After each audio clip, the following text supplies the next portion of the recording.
최근에 사회적으로 이슈가 되었던 게 방송인 사유리 씨가 결혼을 하시지 않고 출산을 하셨어요.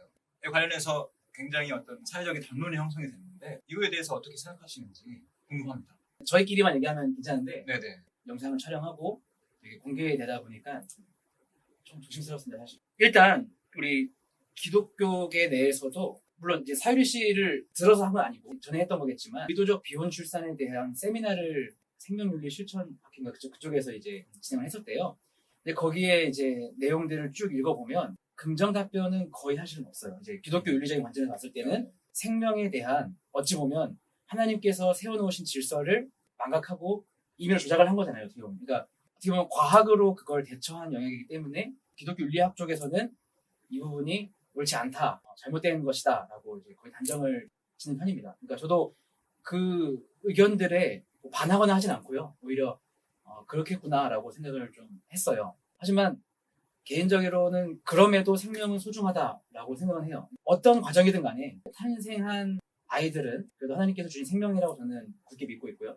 또 그 안에서 하나님의 구원 계획이 있으실 수도 있다라고 생각합니다. 하지만 한편으로는 좀 이제 반대 사이드에서 높아심으로는 그렇게 어떻게 보면 좀 일반적이지 않은 환경에서 출생한 아이의 이후의 인생이 나는 아버지가 없고 이런 환경에서 자라서 사회적 이슈에 태어난 아이입니다 라고 하는 그 출생의 과정들과 환경들을 감당할 수 있을지, 더 나아가서 성장하면서 아이가 자라면서 주는 영향이 굉장히 클 텐데 과연 그 부분까지도 책임을 질 수 있는 상태에서 그런 상황이 생겼는지가 좀 염려스러워요. 그러니까 저도 아이가 이제 태어나서 이제 좀 있으면 200이 돼가는데 나와 보니까 어떻게든 평범한 상황을 주고 싶은 거예요. 예를 들자면 태어나서 보니까 뭐 이런 게 없고 태어나서 보니까 뭐 나는 저런 게 다른 애가 다르고 이런 것을 최대한 줄이고 싶은 거예요.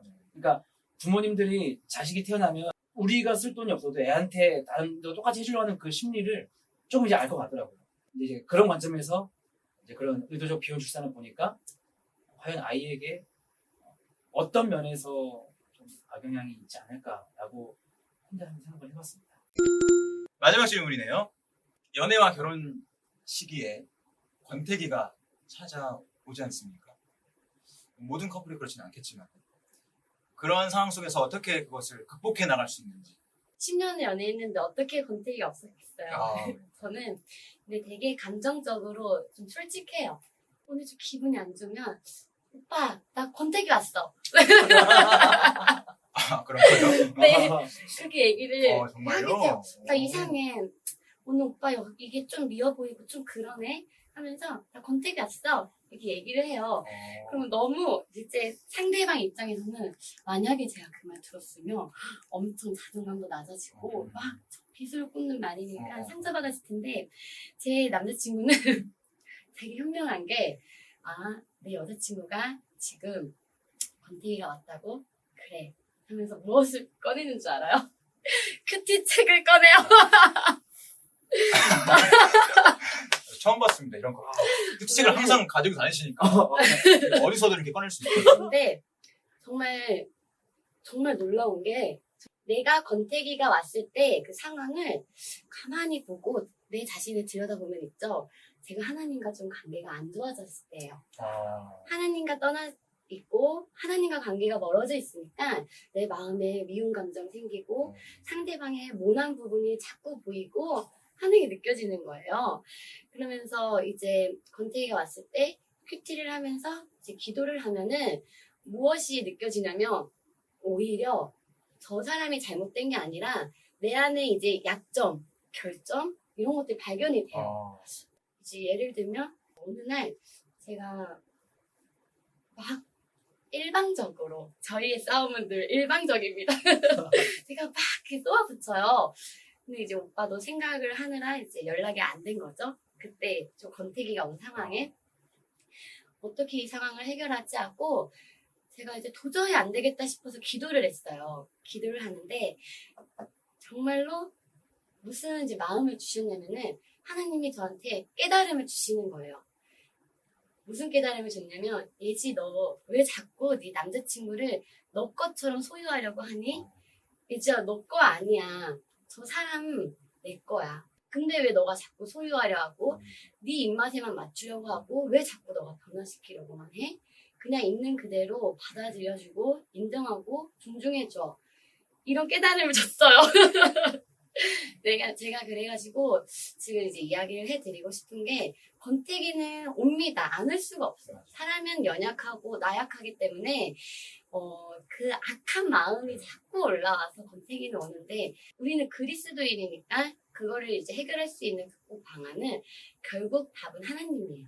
하나님의 관계를 점검해보고 하나님께 나아가서 지금 이 상황에 왜 내가 이런 마음이 드는지 기도를 하고 그 해결 방안을 또 주실 때 저에게 죄책감으로 주시지 않아요.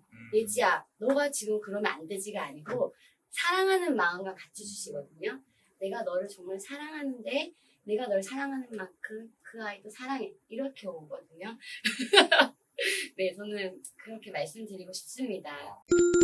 저는 연애하면서 결혼까지 그러니까 6, 7년의 시간 동안 저는 권태기가 온 적은 없어요. 학창 시절부터 연애를 하면 되게 그런 권태기가 좀 빨리 왔어요. 지금의 아내하고 만났을 때는 그런 적은 없었어요. 근데 이제 얘기 들어보면 본인이 있었다고 하더라고요. 얘기 말 안 하고 넘어간 케이스죠. 말했으면 내가 뭘 하면 될까 할 텐데. 좀 충격이셨겠네요. 아, 그럼요. 차라리 말해주는 게 더 낫습니다. 저는. 아무튼 근데 그 이제 결혼을 먼저 한 선배 형님들, 뭐 누님들 얘기를 가끔 들을 때가 있어요. 권태기 같을 때가 오면 생각보다 그게 빨리 온대요. 결혼하고. 그때 어떻게 해결을 하셨습니까? 이렇게 물어보면 대부분 답변이 다 비슷한 것 같아요. 기도를 할 때 그 사람을 더 사랑하게 해달라고 기도를 많이 했대요. 그러니까 연애는 어찌 보면 조금 가볍게 생각해서 연애는 싫으면 헤어지면 그만인데 결혼은 이제 했으면 책임을 져야 되잖아요. 어떻게 또 자식도 있을 경우도 있고. 근데 그럴 때 예전에 안 그랬는데 요즘에는 집에 가면 뭐 아내가 남편이 집에 있는 거 보면 꼴 보기 싫고 미워 보이고 왜 결혼했지 이렇게 할 때가 있었대요. 뭐 목회자도 다 피할 수 없는 그런 영역인데 그때 정말 기도를 많이 했대요. 저 사람을 더 사랑하게 도와주세요. 저 사람에게 더 내가 마음을 열게 도와주세요. 그러니까 거기도 서로 말 안 한 케이스겠죠. 근데 놀랍게도 그렇게 기도를 했을 때 하나님이 안 들어주셨다라고 하는 말은 들어본 적이 없어요. 얼마 전에 이제 임성환 목사님이 설교 때 말씀하시긴 하셨지만 하나님은 우리 인간의 성화의 삶에서 가장 최고가 사랑인데 하나님은 사랑을 구하는 기도에 응답을 안 하실 리가 없잖아요, 사실은.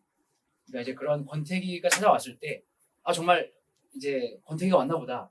저 사람 너무 밉다, 싫다라고 생각이 든다면 그때 사랑을 달라고 기도를 하는 걸 많이 봤습니다. 마지막으로 우리 천안중앙교회 청년부 형제 자매분들에게 네. 하시고 싶은 말씀 있으면 얘기해 주시면 좋겠습니다. 청년부 여러분, 청년의 때에 연애를 한다는 거는 정말 중요한 것 같아요. 근데 연애를 그냥 하는 게 아니라 이제 저는 아직 결혼을 안 했지만 결혼을 준비하는 입장에서 연애를 하고 있거든요. 서로의 그 약점이나 부족한 부분을 어떻게 서로 채워나갈 수 있을지 서로의 최선을 끌어줄 수 있는 그런 연애를 했으면 좋겠어요. 쉽게 말하면 윈윈 게임. 좀 권유해드리고 싶은 게 신앙 안에서 그리스도인을 만나는 게 서로의 신앙을 좀 윈윈할 수 있는 것 같으니까 열심히 찾아 나서고 그냥 찾아 나서지 마시고 열심히 본인도 가꾸시고 본인을 좀 더 매력적으로 보일 수 있게끔 노력한다면은 우리 하나님께서는 분명히 당신의 이제 짝을 예비해 주시고 준비해 주실 거라 생각이 들어요. 파이팅! 확실하게 제가 말씀드릴 수 있는 팩트는 결혼은 정말 좋은 겁니다. 이제 청년회 때 사실은 혼자 있을 때도 되게 좋았고 재밌었고 누릴 수 있는 것도 많았지만 결혼을 하면 정말 제2의 인생이 시작되는 것 같아요. 그래서 만약에 혹시나 준비하고 계신 분들이 계시다면 잘 준비하셔서 좋은 결과가 있었으면 좋겠고요. 특별히 청년회 때에 스스로를 좀 가꾸는 시간이 있었으면 좋겠습니다.